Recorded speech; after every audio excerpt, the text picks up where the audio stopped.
Previous sum பார்த்துட்ருக்கோம். A metallic sphere of radius 30 cm is melted and recast into small sphere each of radius 2 cm. How many sphere can be obtained கேட்டிருக்காங்க.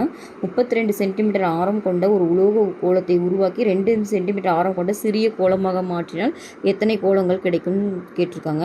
So இந்த மாதிரி கேட்டாவே நம்ம என்ன formula, volume formula தான் use பண்ணுவோம். ஏன்னா ஒன்றுலேருந்து இன்னொன்று மாற்றும் போது கண்டிப்பாக வால்யூம் தான் இருக்கும். அப்போ இங்கே என்னென்னா n இன்ட்டு ஸ்மாலாக இருக்கிற ஸ்பியர் தான் இருக்கும் கரெக்டாக. அப்போ அதோடது 4/3 பை ஜென்ரலாக பார்த்தீங்கன்னா 4/3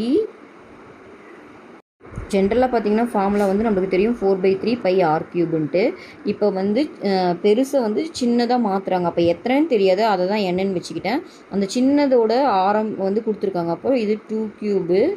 ஏன்னா இங்கே ஸ்மால் தான் இந்த சைடு வரும். ஸ்மாலை ஒரு என்னால் மல்டிப்ளை பண்ணும்போது தான் பெருசு கிடைக்கும். அப்போ 4/3 பை இப்போ பெருசாக இருக்கு இல்லையா, அந்த இதோடது வரும் 32 சென்டிமீட்டர் ஆரமாக தான் கொடுத்துருக்காங்க. 32 கியூபுன்னு வரும். ஓகேவா? இப்போ எனக்கு n தான் வேணும். அப்போ இந்த 4/3 பையும் இந்த 4/3 இன்ட்டு பை வந்து கேன்சல் ஆயிரும். இப்போ n வேணும்னா 32 கியூபு டிவைடட் பை 2 கியூபுன்னு வரும். கரெக்டாக? 32 கியூபுனா என்ன அர்த்தம்? 32 இன்ட்டு 32 இன்ட்டு 32.